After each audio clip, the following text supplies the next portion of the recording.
Diet for heart failure. A diet has a larger role to play in heart failure because at one point of the time you have to decrease your salt intake. We ask all our patients to minimize salt intake to less than 2 grams per day, and at the same time you have to monitor your fluid intake. Good fluid balance has to be maintained. Fluid intake you have to be balanced, and make sure that you are not increasing the weight. If you are increasing the weight, you have to cut down the fluids. You have to restrict the fluid intake. And the avoidable risk factors: smoking and alcohol, completely you stop, and eat foods containing more of potassium and magnesium, and restrict your carbohydrate content. At the same time, maintain a proper balanced diet, more fruits and vegetables, salads, all those things. And you can follow the diet, DASH diet and Mediterranean diet.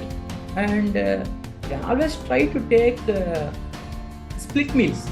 Like you, instead of eating a one heavy binge meal, you take 4 to 6 split meals. That will make you more comfortable. And avoid eat over over a full stomach, and restrict with a less amount, and chopped meat pieces you can take. You can take, there is no restriction that you have to take special diet of that. You can have a balanced diet but of limited quantity in frequent intervals, instead of having a binge eating. And strictly avoid smoking and alcohol. And the mantra is to decrease the salt intake, because any additional salt intake will attract more fluid, will cause fluid retention, will add more fluid burden on your heart. That is the diet for heart failure. However, many charts are available for diet for heart failure.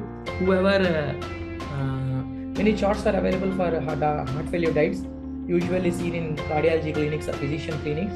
You can go through them and make sure that you develop and start changing your diet pattern accordingly.